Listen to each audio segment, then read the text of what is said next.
Hello, everyone. Hi. Hi, it's Katanya. I believe I have Ben Harper on the line. You do. Okay. Okay, thank you, Daniel. So we'll move on to number 3, Jason Curtis from Pulse. Hi, Ben. Hello. Good to speak to you. Interesting. I mean, obviously, around this record being recorded so soon after coming off the road, you arguably have done some of your best work live. I think between your DVDs and obviously the live album that you've done. Is that where you do your best work, in your opinion?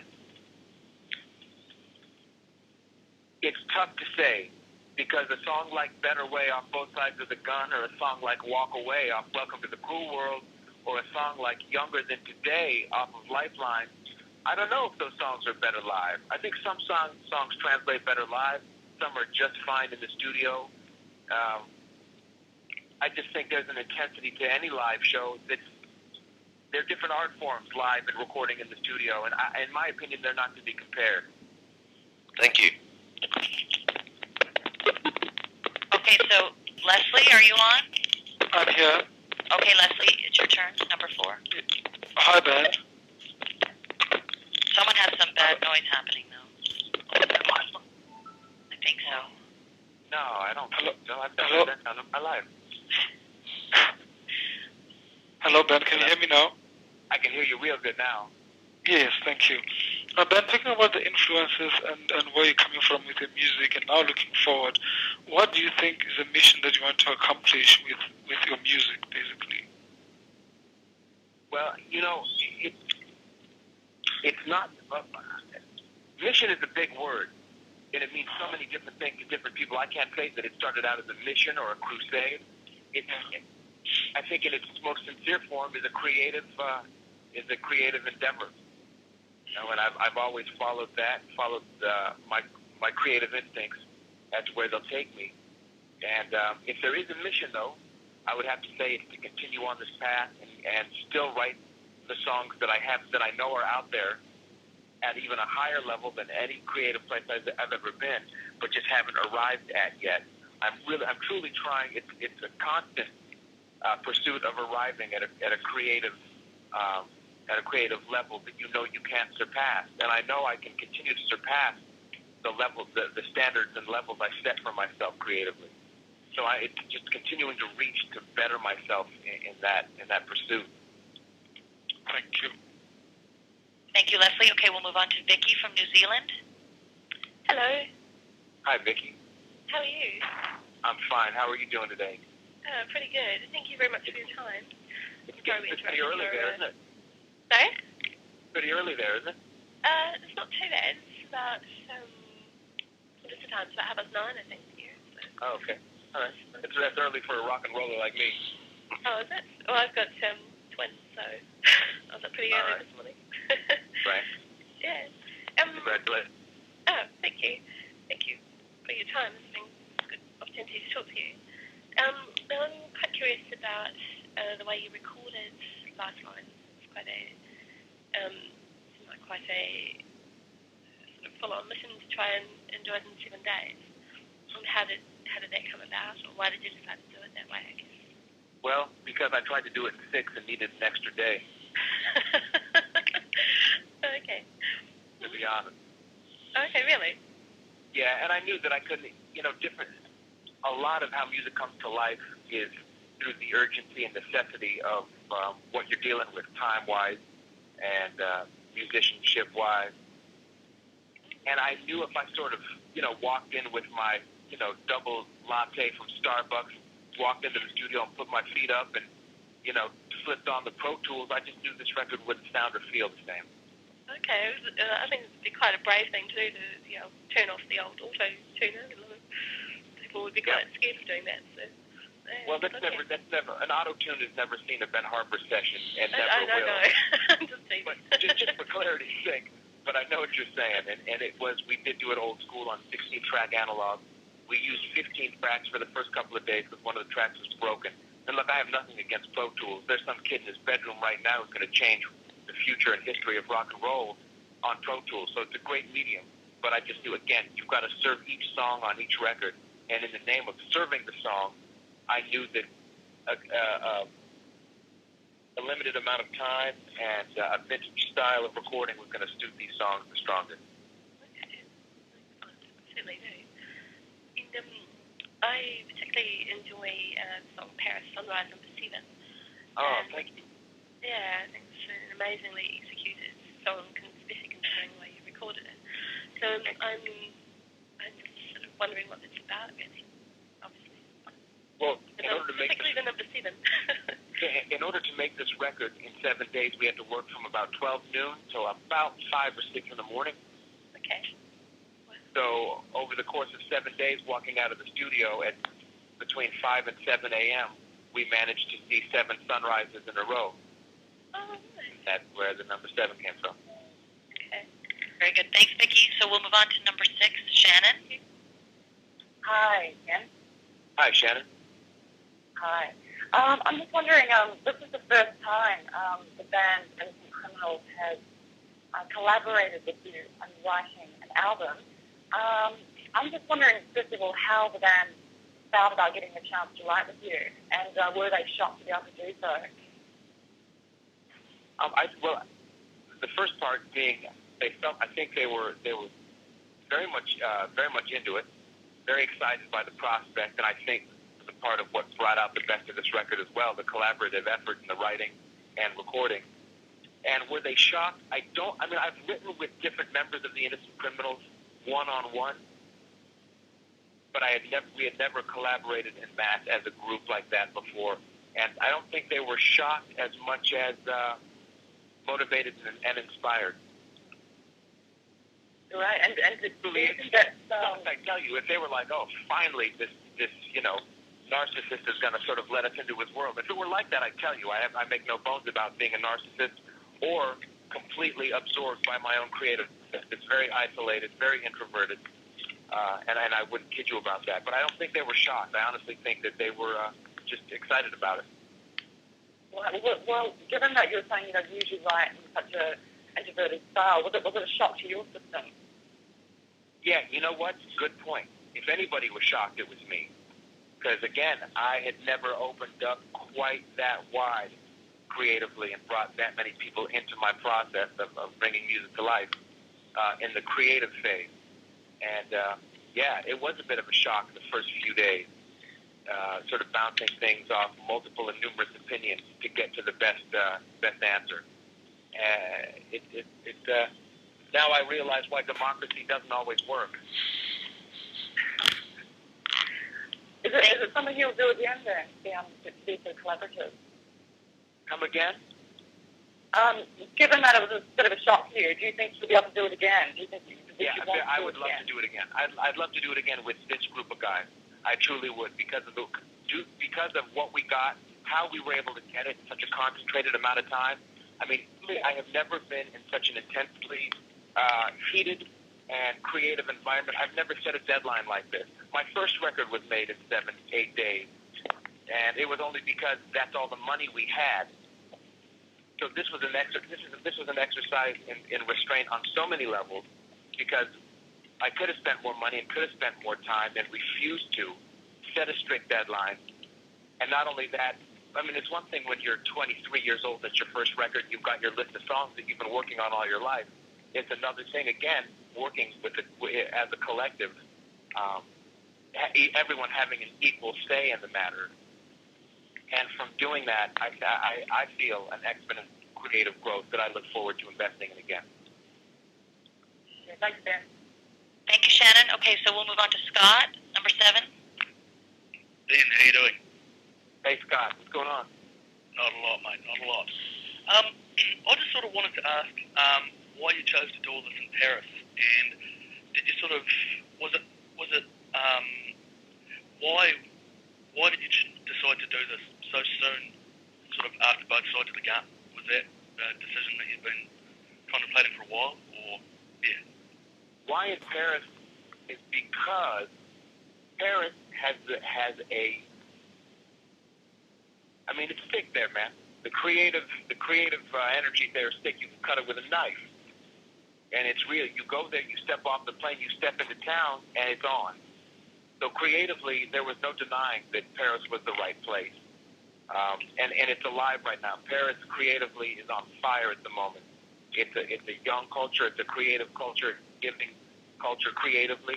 Look, I don't over-idealize anywhere in the world. Everywhere has its up, down, north, south, east, west, good, bad, and indifferent, as does Paris. But creatively, I always wanted. I had always wanted to bring that. I had always wanted to bring a part of Paris into making music and sort of leave a piece of the music I make there for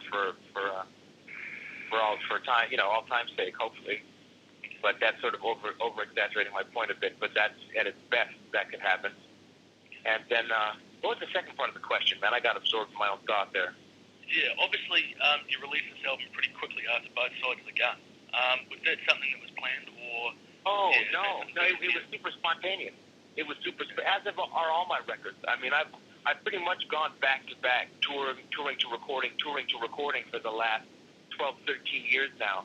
So that's just what I do. That's kind of part of my process. I come off the road and pretty much never like this. Never, you're on stage one day, in the studio the next. This was the first time I usually take some kind of break.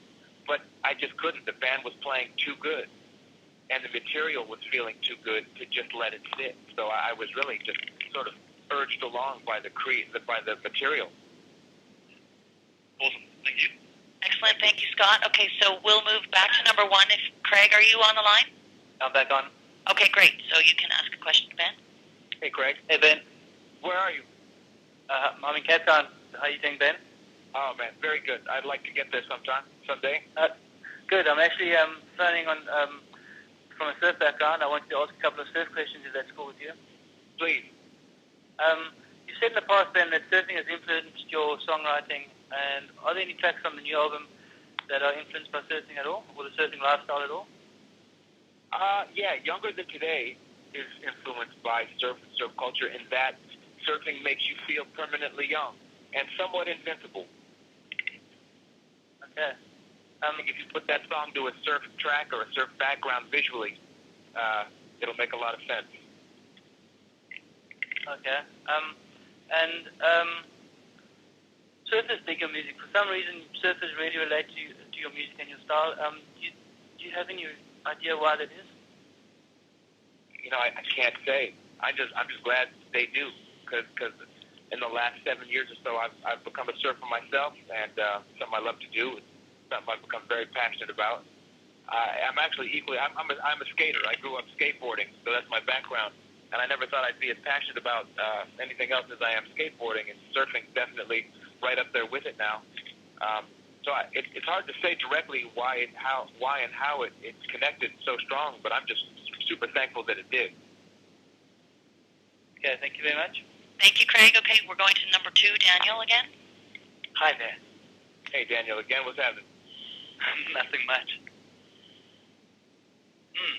Okay. Where you at? So I'm in the big bad city of Joburg. Oh, okay. All right. Johannesburg. All right. Yeah, it's cool here. Yeah, it's a great place. Everyone goes on about Cape Town, but Joburg's cool too. We don't get enough respect. I'd like to get there. I'd like to get to Cape Town and Johannesburg and Soweto, and it'd be a dream come true to be able to get there. Soweto is sort of an outside of the world.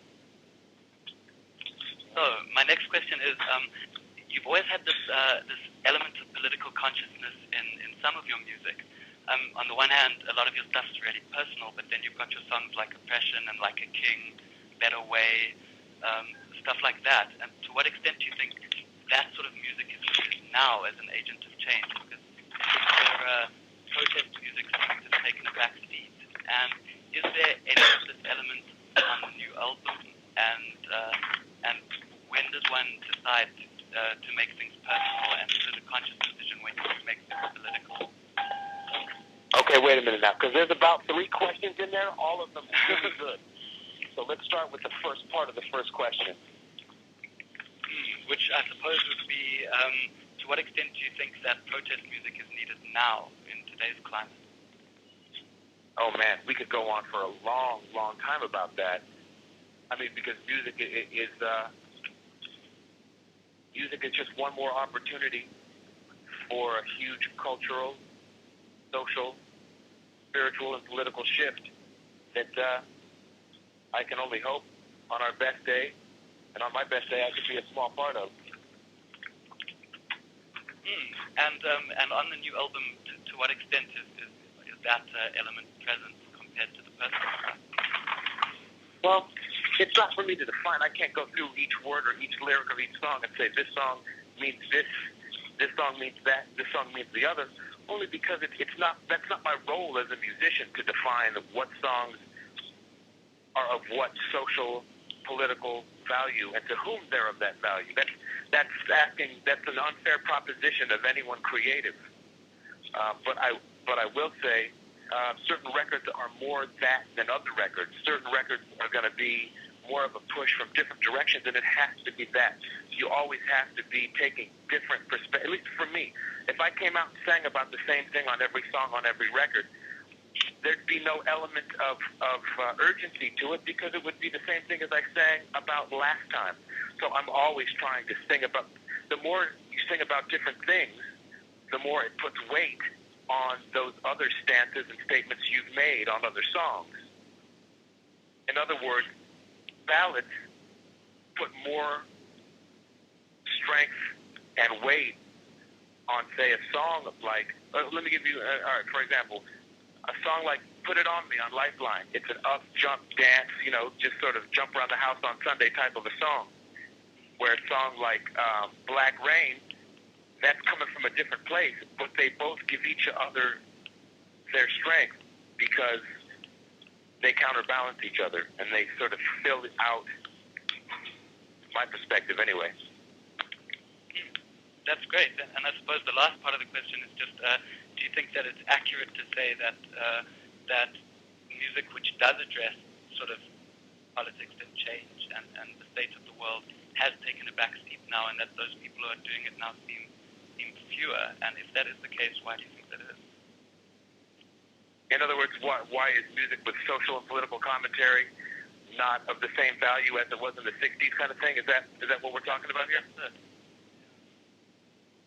I don't, the times define music as much as music defines the times.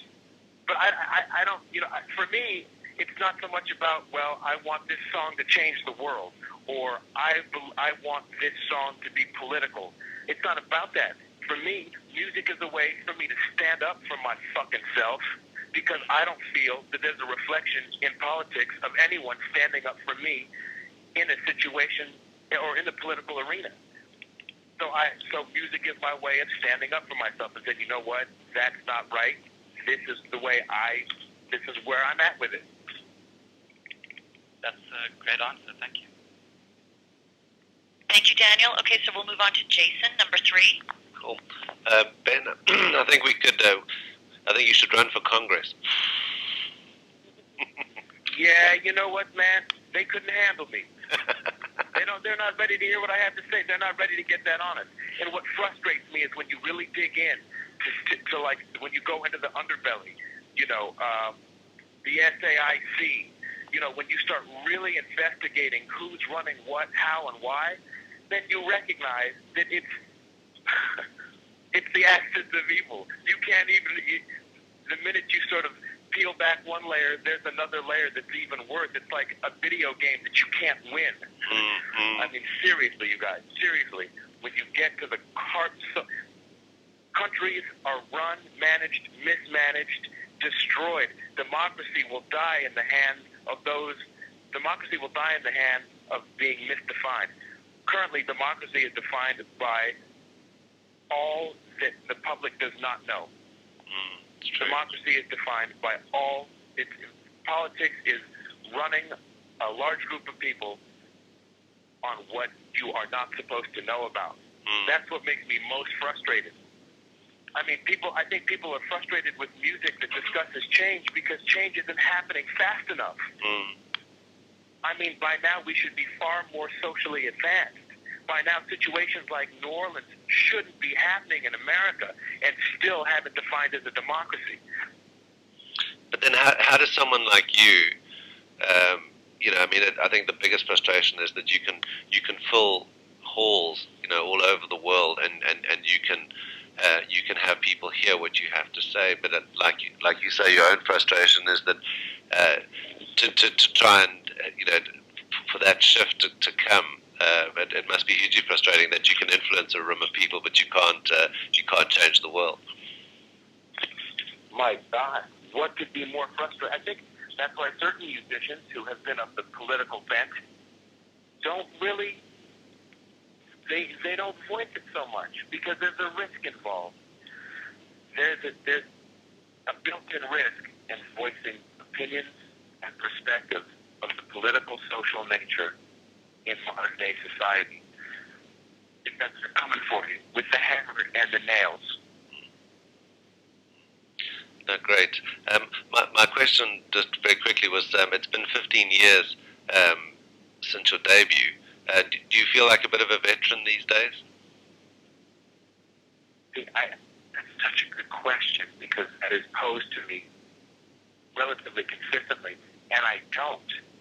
Only because I still feel so new to this. I still feel like music is informing me in a much deeper way than it ever has.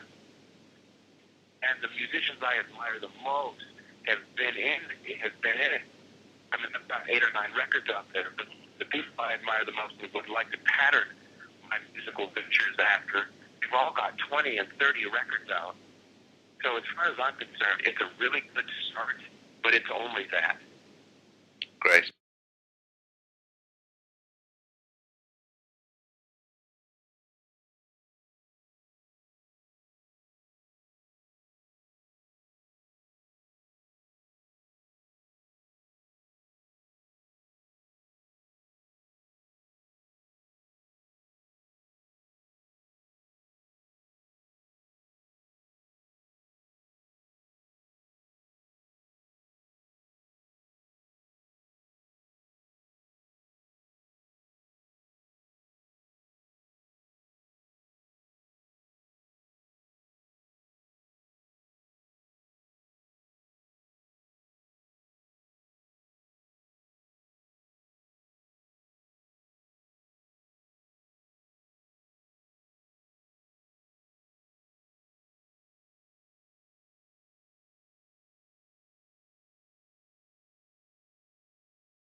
Thank you.